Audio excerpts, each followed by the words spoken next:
Good evening. We save the best for last. Very timely question.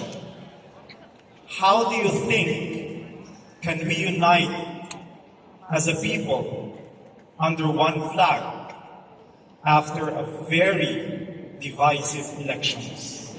Oh my God.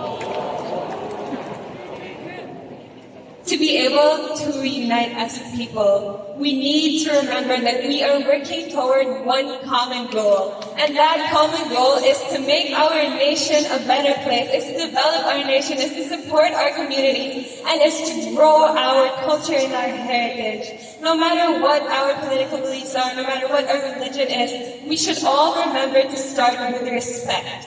We should respect each individual, whether or not we agree with their sentiments, and then we can be able to learn how to be united, how to work towards a common goal, and how to create a better world. Hello again, Doc. Hi, Maria. So my question for you is, how is a bill seeking to grant a 5-day mental wellness leave to workers essential for both employees and their employers?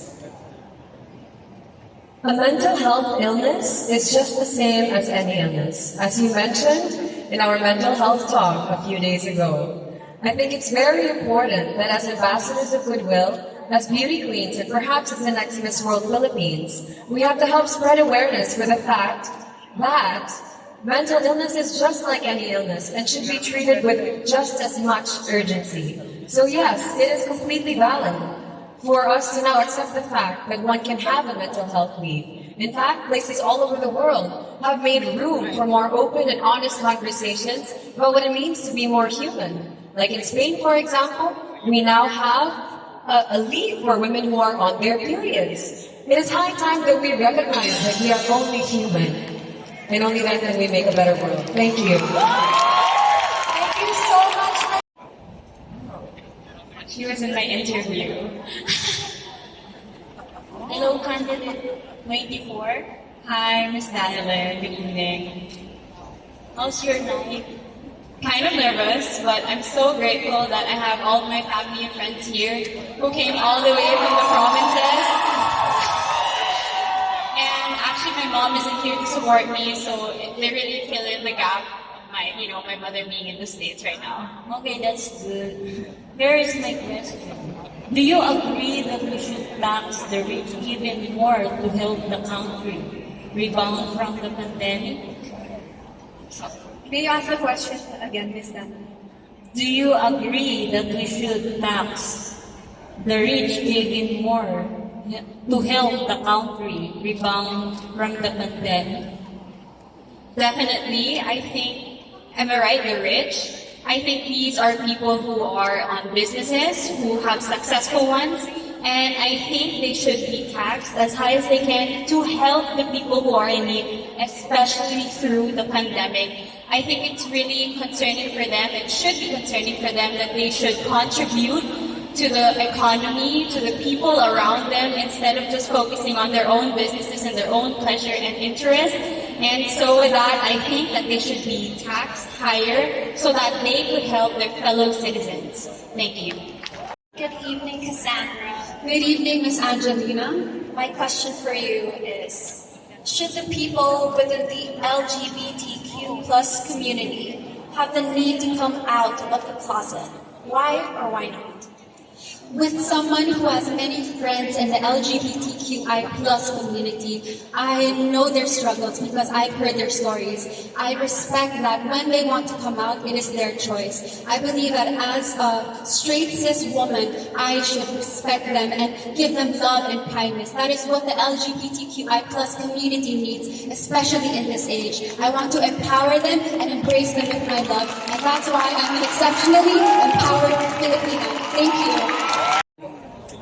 Good evening, Kayla. Good evening. Congratulations on making it to top 11. Thank you so much. My question is, what do you think is the most inconvenient truth about climate change?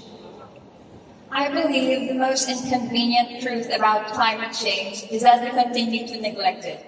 We continue to deny that it is happening, and that is why scientists nowadays are continuously trying to voice out the problems about climate change. That is why we must continue to educate the public on what actually is happening around the world, and then we agitate those in power, those who are taking the lead, so that they may continue to solve and create solutions for these problems, so that we may transform our nation and finally solve this lifelong problem. Thank you. Hi, Justine. Hello. So, the question I have here for you is, what can we learn from celebrity breakups that expose their private lives to the public? Again, what can we learn from celebrity breakups that expose their private lives to the public? Thank you for that question. Good evening, everyone. We all have choices in this life, and to be a celebrity is someone to wield power, and to have power is someone who has authority. But it doesn't mean that they are not human. We should always respect people regardless of what they are going through, because you never know what they are going through in their private lives. And I think if we do this, we'll definitely become more collected together and respected for one another. Thank you. What is your name, dear? Allison? Ashley. Ashley. How are you, Ashley? I'm doing amazing. I can't feel my feet, but that's okay. Fabulous. Getting in touch with yourself is great. My question is, should bloggers and vloggers be accredited as members of the mainstream media? Should bloggers and vloggers be accredited as members of mainstream media? Mainstream, sorry, what was the last word? Media. I do believe so, because they are voices for the things that they care about, for other people, as well as those that they represent. Vloggers and vloggers do their best to provide people with information at all shapes, sizes, forms, and platforms. My mother personally herself is a blogger, and I know that she proudly advocates and shares all the things she's passionate about. Anyone can be well educated on a subject if they're passionate and dedicated, and if people use credible sources, then absolutely. Thank you. Good evening. My question is, if you were to be appointed as Secretary of the Department of Tourism, what innovation will you implement to boost cultural tourism? It would definitely be sustainable tourism. The Philippines is such a melting pot for different cultures, and we are the best tourist spot in the whole world. But because we are so popular, we are degrading the environment and we are losing the touch of our culture. So if we can promote sustainable tourism by avoiding over-tourism and making sure that each Filipino gets to explore each and every corner of the Philippines, then we can celebrate the Philippines while protecting it. Thank you. Here's your question. How do we cope up from an education deficit accumulated due to the pandemic? As an advocate of education, I do agree that during the pandemic, we have suffered the most. But the children who have a lack of access to education have suffered the greatest. And working hand in hand with ERDA Foundation, who empower the marginalized Filipino, I believe by uniting benefactors and encouraging our children and allowing them to go back to school, especially during this pandemic, will make this world a better place. Because education is the greatest weapon against poverty. Thank you.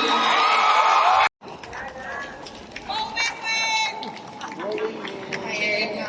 Hi, Ms. Manuel. I have a really direct question for you. Do you think that we should decriminalize libel?